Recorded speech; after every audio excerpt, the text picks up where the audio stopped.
What's up, everyone? By now, you've all seen the Young Republican group chat that JD Vance is not at all concerned about and doesn't want us to be concerned about either, because apparently white supremacy is not a problem in America. But tonight's guest has questions for white supremacists. Crazy place to be a white supremacist. In the United States of America, the most ethnically and culturally diverse society in human history. And these dudes are on the news like, this is a white country. Like, no, it's not, dog. Turns out every large city in the United States has a China inside of it. You should probably leave your road.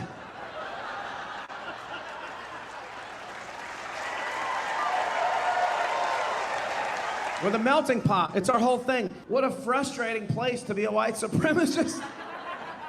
Can you imagine going to literally any city in the United States, walking around being like, look at all these people different than me having a good time. This is bullshit.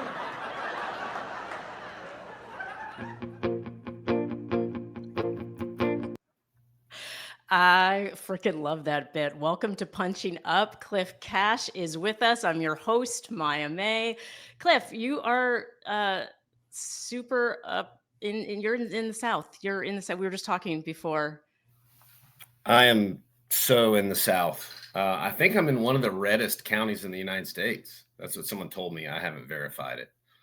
Okay. And I'm assuming that this has informed your comedy, which I listened to your whole special, love the special. The melting pot stuck out to me because that's how I remember learning that in social studies. Like, America is the melting pot. Do you remember that? We're the same age, roughly. Yeah, and now I look back and I'm like, oh man, I guess all the adults must have been absolutely furious that they were teaching us that, because they're super mad about it now. No one seemed mad about it then.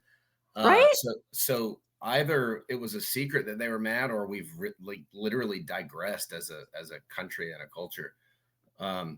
Yeah, it's crazy. I mean, I grew up in a town called Gastonia, North Carolina, which is also super, super red. And my Southern Baptist, my dad was a huge NASCAR guy, worked for NASCAR when he was very young.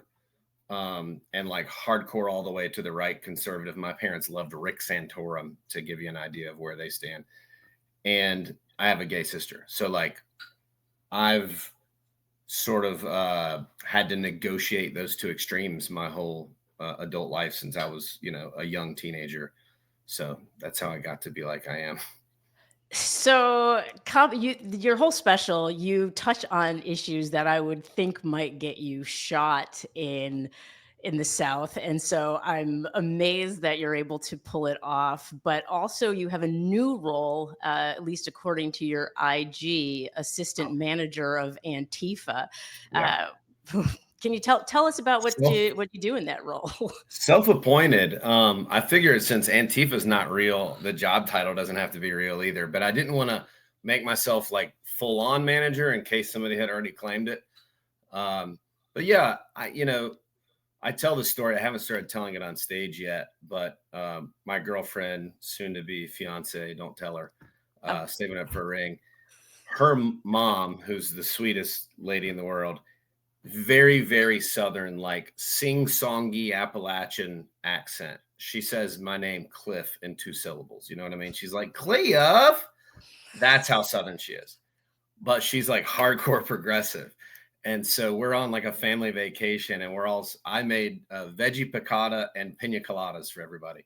So we're sitting around at the end of the night and we're drinking pina coladas. And she's like, my family's always like Antifa this, Antifa that. And I'm like, y'all, I am Antifa. I am Antifa. And it's that right there sums up this whole concept. Is are these 90-year-old ladies that I'm protesting with at every protest, are they Antifa? Because you better come arrest them. And I want to videotape you arresting Barbara, because she's going to be pissed and you're going to look like a huge asshole. It's just such a intangible, mythical nonsense, and not that I want to defend this regime, because I don't, but but in a way, sort of in defense of this ridiculousness, the war on drugs was equally intangible and made up and bullshit. The war on terror was equally, and the difference is it's a little scarier now because they're aiming it at us. But we've been making up reasons to terrorize people that we don't like and to raise tons of money and blow it on, give it to rich people who are defense contractors. But it's affecting everybody now. Like, we have protests coming up this weekend, and I'm like, shouldn't everybody be at a protest, regardless of what political party you're part of? Whose life has improved in the last several months? Anyone? I mean, if your number one thing that you focus on every day is being mean to anyone that's different than you, you're probably stoked. But that as long as you're not a farmer or a small business or a woman or love anybody who's any of those things, I think the Klan members are probably enjoying themselves, but only until they lose their farms and their Medicare and their Medicaid and their unemployment and disability. Now, you say Klan, but Republicans will swear up and down, the GOP will swear up and down that they are not racist. And I'm sure you've seen the group chat. What are your thoughts? You have a little screenshot there. What were your thoughts on seeing that?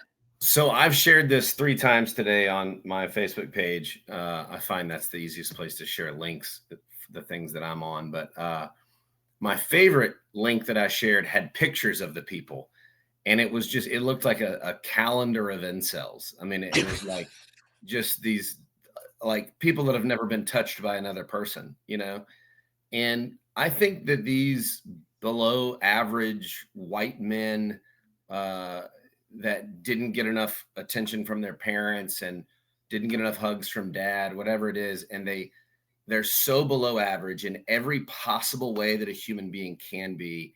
And they're dying for somebody to blame it on. Maybe it's the Jews or the Muslims or the Latinos or Black people or gay people or trans people or whatever it is. That's what they want. They want to continue to escape accountability for their own mediocrity. And the truth is it's nobody else's fault. It's your fault that you didn't do well in school and you're not that bright and you didn't try to be bright.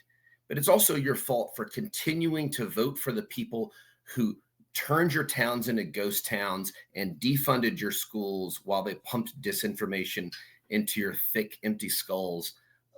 It's like a dog chasing its tail, but you can forgive the dog for it because it has a tiny animal-sized brain.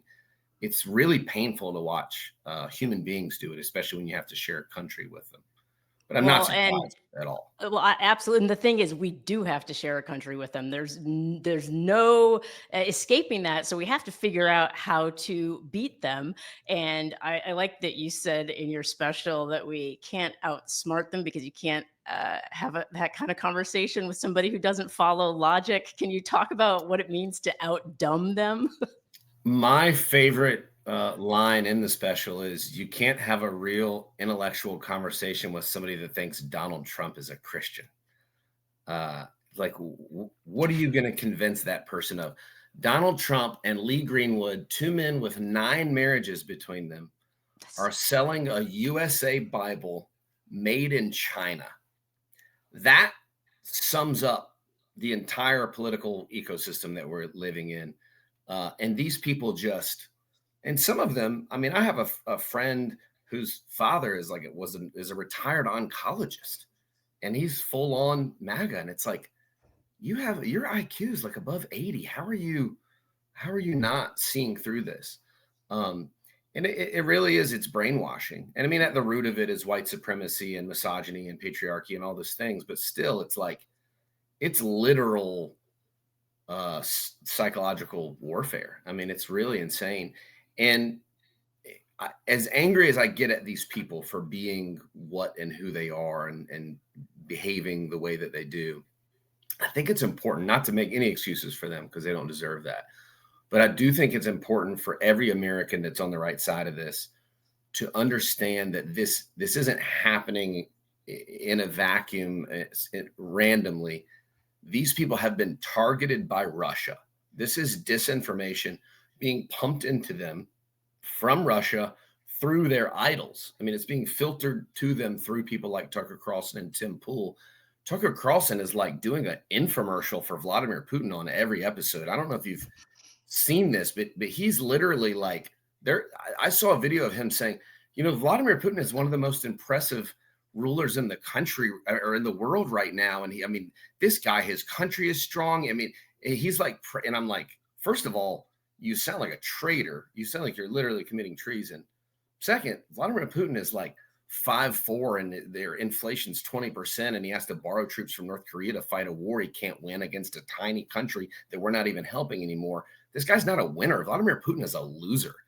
And I'm not surprised that the right wing is simping for a dictator, but don't simp for a loser, you know? But they're bombarding our citizens with disinformation. Tim Pool was being paid $100,000 an episode, like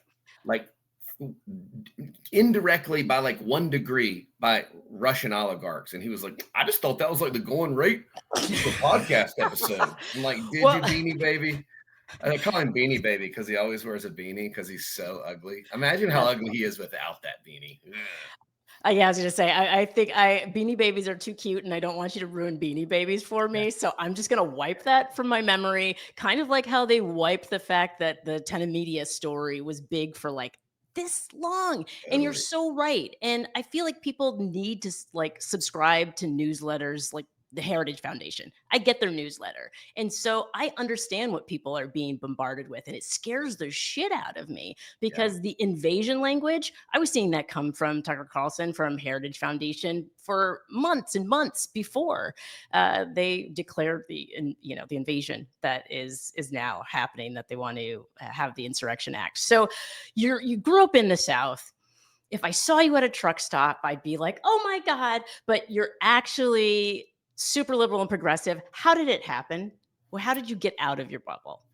I think, you know, my parents are super conservative, super Southern, super religious. But my brother and I and my sister were all kind of artistic. We like to draw and paint. And my siblings were into music.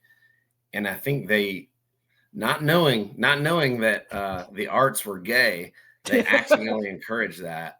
And so we took art classes, and like I took piano for a couple years, and then I had older siblings that kind of culturally spoon fed me like, this is a good band and this is a good book. And so my sister is 8 years older than me. So by the time I was 10 years old, my sister was in college. And so she was like listening to, you know, I guess at that time it was like In Excess and like the Dead Milkmen, and like U2 was kind of like a more like indie than, you know, they weren't even a mega band at the time. But like everything from sort of punk rock to like 10,000 Maniacs and REM. And so I was being just sort of culturally spoon fed by my much cooler older siblings. My brother's 3 years older, and we were both getting that from my sister. And so by the time I'm 15, I'm like secretly smoking weed, listening to Beastie Boys. You know, I did acid for the first time when I was 15. And so I'm going to church and I'm listening to the sermon, and I'm like, this doesn't even come close to making sense. It's like literally it's nonsensical. Like you can't fit 2 elephants and 2 tigers and 2 of everything on a wooden boat and float around the world for like 8 years or whatever it was. And you don't, most normal people don't believe that unless you're Mike Johnson. But which, you know, I'm going to ask you about him in a second. I think it takes a certain, you know, it takes the same amount of faith to believe that you can get 2 of every species onto a wooden ark and float around the world for whatever it was, 8 years or however long. I don't remember how long it was. If it takes the same amount of faith to believe that as it does to believe that an elderly pedophile can get shot in the ear with an AR-15 round and not have a scar or a scratch, you know? So it's like, it's all faith for these people. It's all feelings. Yeah. And also for some reason, he's obsessed with everything, but he's not obsessed with the person who shot him, like never brings that up. Still talking about Rosie O'Donnell, but anyway. Totally. Mike Johnson, you go in hard on Mike Johnson. I don't know if those are the right choice of words, but in your You really pegged Mike Johnson in this thing.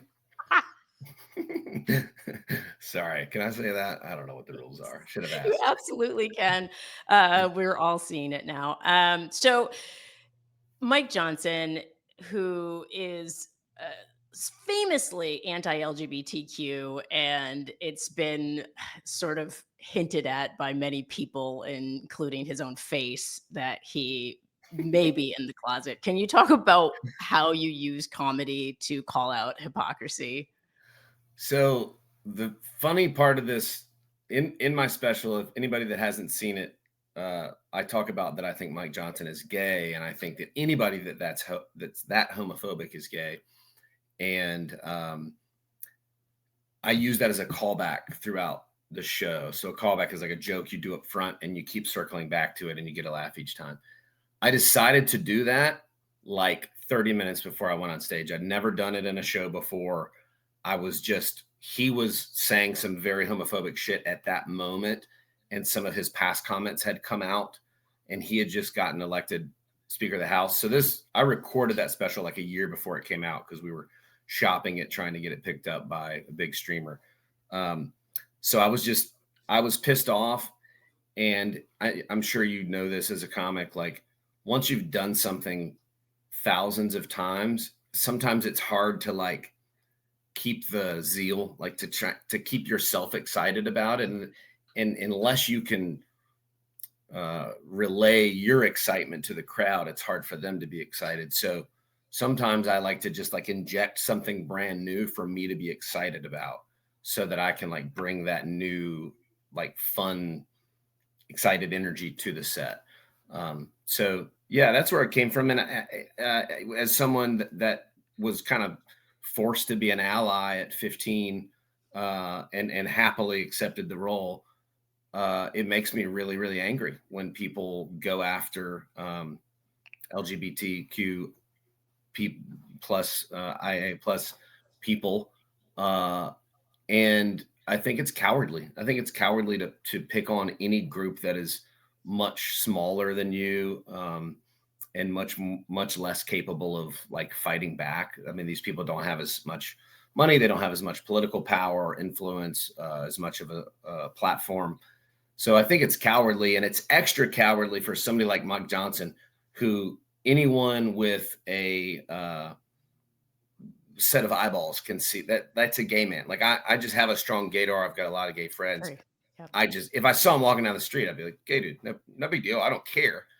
But to attack people who are brave enough to be themselves, while you guys go and shame bang each other at the RNC and shut down the Grinder app, is just so cowardly. It's infuriating.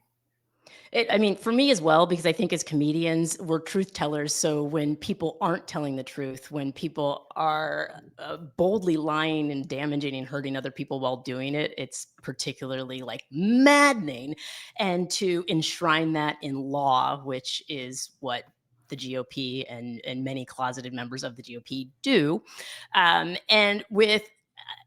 this happens across the board, though, this attacking of people. And I think with comedy, I've always looked at it as a place of healing and empathy, which is why your album resonated so much with me, because you didn't have to write those jokes. Like, you could have not touched LGBTQ issues at all if you didn't want to, but you chose to. Can you talk about using comedy to bring people together versus comedy like as a weapon? I mean, to be completely honest, I think I'm kind of using it in both ways. I kind of am using it as a weapon against what I think are wicked people, what I think are cruel and callous people who are punching down. I love that that's the name of the show, Punching Up.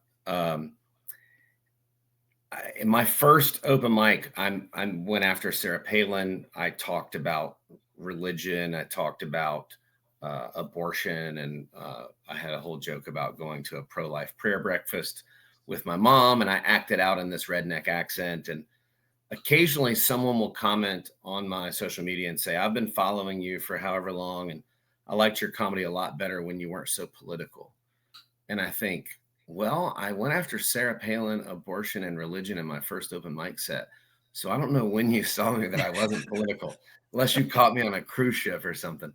Wait, And, do you to do me, cruise it's ship like that's gigs? the kind of comedy that I liked. I mean, I think the least issue driven comic that I liked was like Chris Rock, but even he was doing issue driven stuff.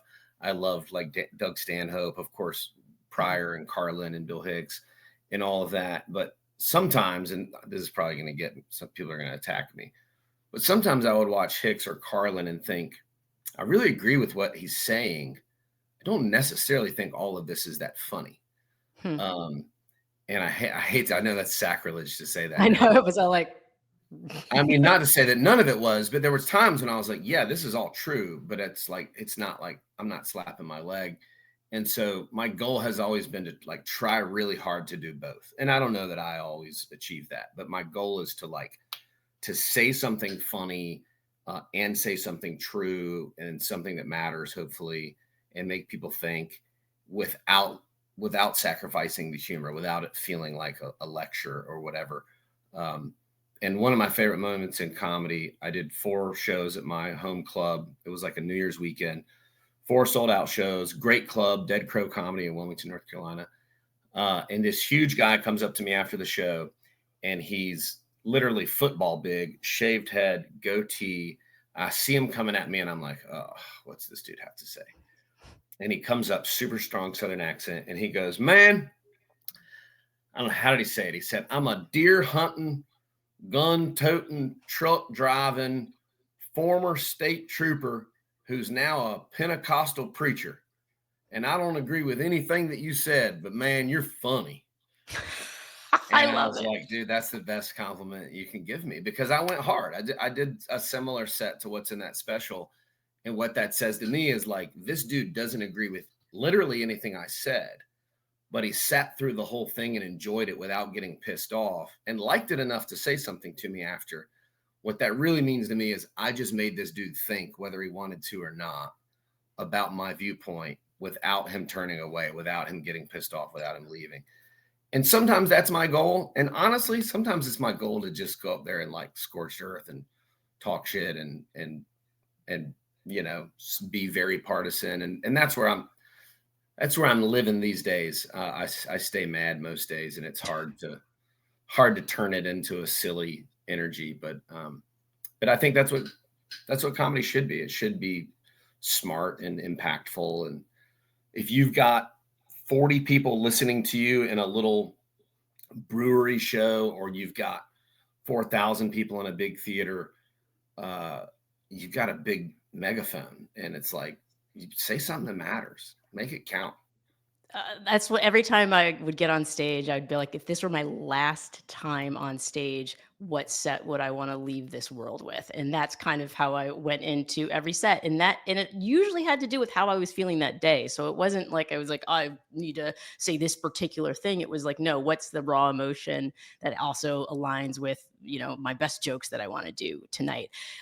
You brought up real quick before, because I want to talk about cruise ship comedy really quick for people who don't know, because this is like an insider type of thing. But this state trooper, he saw your humanity. And I think that's the beauty. That's what we need more of, is people, regardless of what opinions we have about them, is at least remembering at the end of the day, we're human. And so he saw you as a human, and we're losing that. And Yeah. I feel like only comedy can bring it back. Cruise ship comedy. I used to do college comedy circuit. And so it was always like, Maya's a, PG rated comic, but you could play around a little bit once you got on campus and do whatever you want after you get the gig. For cruise ships, I feel like they're, in a way, they're kind of like a microcosm of America, or not. I've never done cruise ship comedy. Can you talk about what it's like because you're really having like this kind of like wide array of humans, and getting political could get you thrown off the ship, I'm assuming. So Yeah, I mean, it's not really too different from a club crowd in a rural or southern area. And I mean, it's different too. I'm guessing if it's a cruise ship leaving out of San Francisco, it's probably a much different crowd than a lot of the ones I'm working are leaving out of Galveston. So I did a lot of those this year. I've got 2 more this year. I don't really plan to do more in 26, depending on how my career goes. But I'm grateful for the gigs, grateful for the money. Sometimes they're really fun, you know. I still slip it in there. I'll still do the jokes where I can make a point about racism or homophobia or whatever.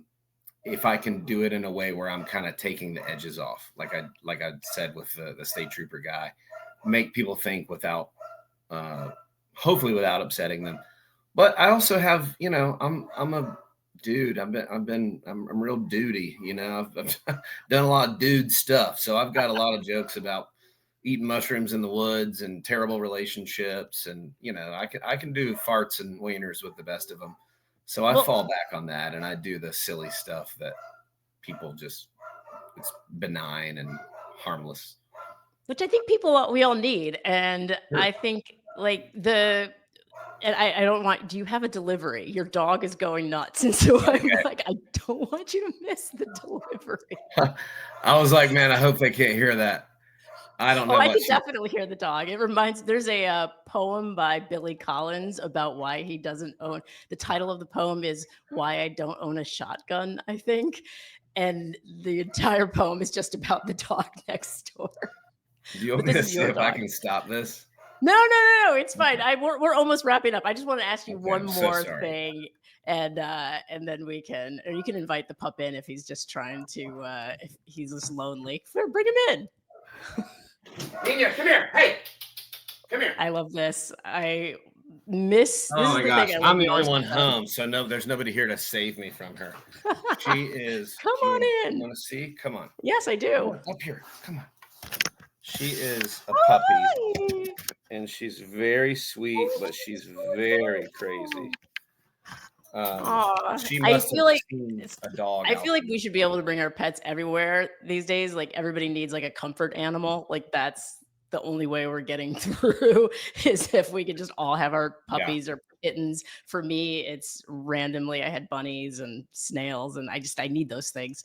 I want you to be able to get back to your pup, but I want to talk about a part of your special where you talk about having lost everything and having to kind of build back up.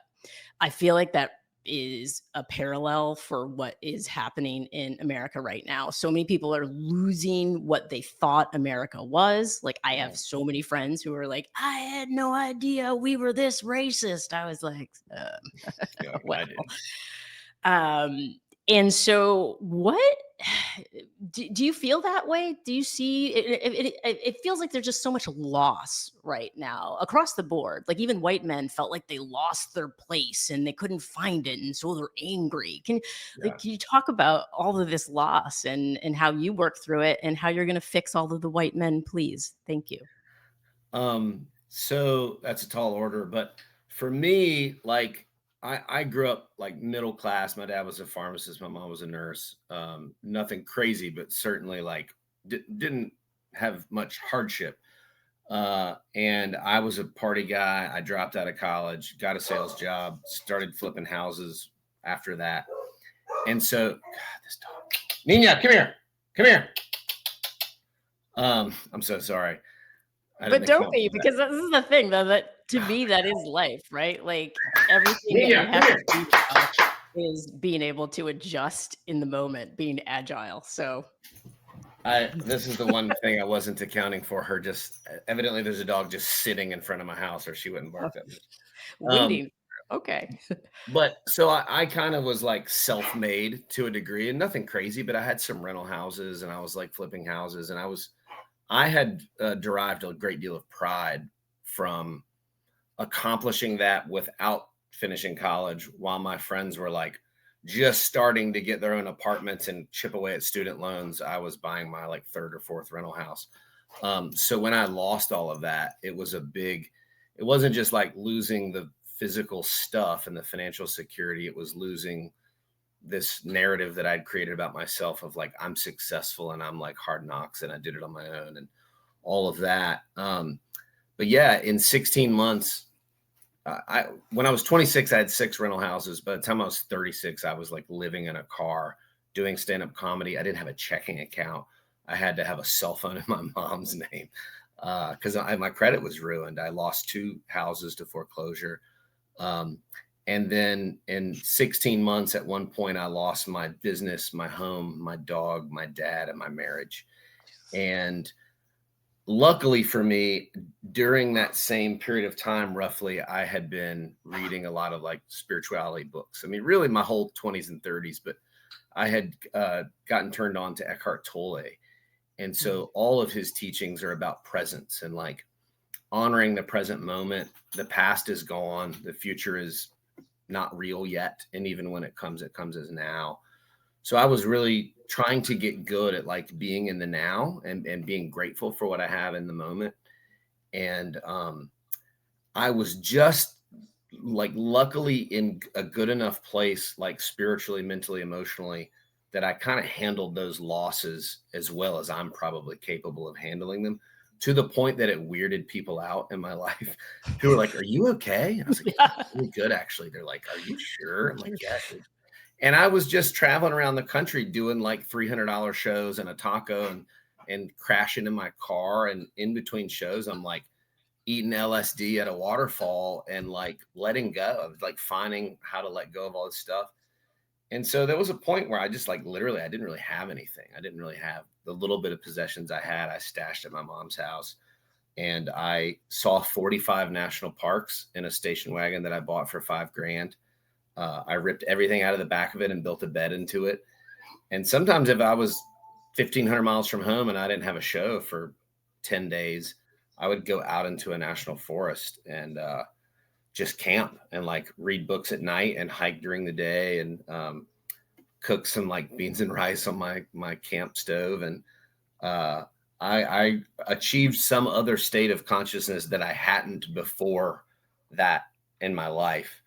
And now I'm sad to say I have digressed to some degree because I'm not living that way anymore. I'm not able to spend that much time in nature. I now have attachments again, like this dog. And I've now got basically a wife and kids. We're caretaking for my mom who has dementia. So my life is much more complicated. But I look back in that time and I was like telling all my loved ones around me, like, dude, you just gotta honor the present moment, bro. And they're like, you live in a van. You're like, you gotta honor the present moment when you're picking wildflowers barefoot on mushrooms. So, you know, I want to beat these Nazis back into the history books so I can go back to living that way. Honestly, I really miss that part of my life. But I think that, I think getting over everything valuable in my life that I learned from loss. And so I hope that the country can be that way too. I hope that if we can defeat them and overcome this era in short order and not do it in a generation or two, I hope that it brings the country together like so many other solidifying moments have. And that might be really optimistic of me, but I tell people I have this tattooed on my chest right here, but it's that now is the only thing that exists. I say this in the special too. Now is all we have. And the only ways to experience it are joy, acceptance, change, and suffering. And so if you can't find joy in it, can you accept it? And if you can't accept it, can you change it? And if you can't accept it and you can't change it, you'll suffer. And you'll suffer until or unless you can change or accept what is. And I think that way about this political climate. Every day I wake up, I cannot accept it. And so rather than just being pissed off and suffering, I'm doing everything I can to change it. I've started a thing called Fox Takedown. We're going after Fox. We're in 19 cities. We're going after Fox News nationwide. And we want to build an infrastructure that we can then sort of weaponize nonviolently to put pressure on this company and its shareholders and its advertisers and the Murdoch family. I started a website called epsteinsbestfriend.com. I've put that on digital billboard trucks and circled it around West Palm and DC. Started a website called donaldlovesvladimir.com. Done the same thing with billboard trucks with that. And I'm working with Flair in DC, who's leading citizens into Congress every week.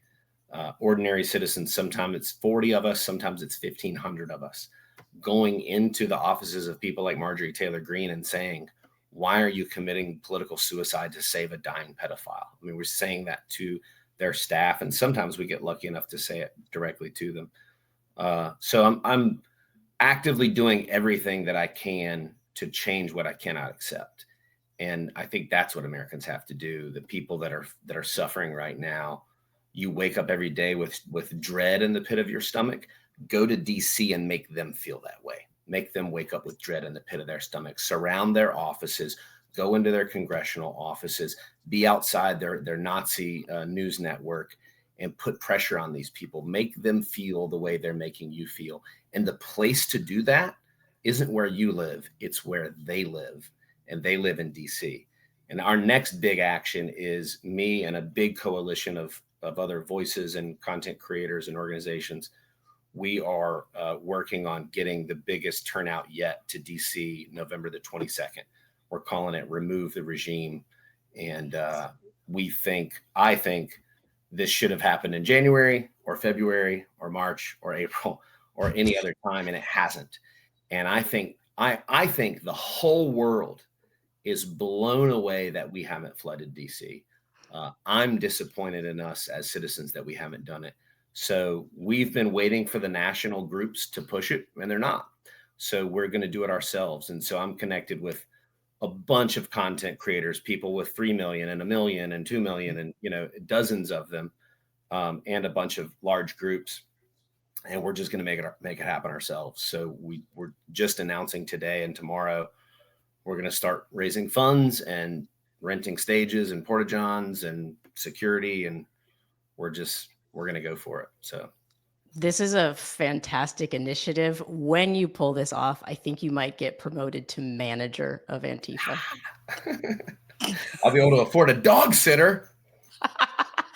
I believe in you. I believe in us. You've truly transcended what it means to be a comedian. You've taken it to the next level. And I love that for the comedy community, because I feel like that is what comedy can do. So thank you so much, Cliff, for joining me on Punching Up. You're welcome back anytime. And there we go. Your next show is, well, not next show, but you're going to be in Portland. Yes. October 20th. That's soon. Yes, at Helium. And then I'm actually going to be in Seattle the next night. I booked it really last minute. I'm going to be in Seattle at Laughs Comedy. So I just figured all the stuff going on in Portland, I should go out there as the assistant manager of Antifa. I need to go out there and mock them to their faces. So I intend to mock them on stage, and I intend to mock them with a megaphone that day before I take the stage. So break a leg out there. I know that it's war torn. Can't say that five times fast. A lot of frogs. War torn. It's hard to say. All right, Cliff. Well, I will see you out there then. Thank you so much, and sorry again about little Nina dog. No, love the dog. Well, guys, I feel inspired, as I often do, by my guests, but I'm particularly inspired by Cliff Cash, and I am hoping that more white men will go camping in the woods and process their loss that way, as opposed to making us all live in the hellscape that they are creating. So, please go watch a special. It is very touching. And I almost cried in the grocery store at one point with the line. And then he, boom, brought the joke in right after. And then I was cracking up. So, guys, we've got this. There are protests all over the country this week. No Kings Part 2. I expect to see all of y'all there wearing yellow. I've got my yellow jumpsuit all ready to go. So until then, hydrate, make your signs, check out the other Lincoln Square media shows. Check me out tomorrow with Michael Fanone again, and then on the breakdown as well with Rick Wilson. And you can follow me on all platforms at Maya on Stage. So thanks. Have a great week. Bye.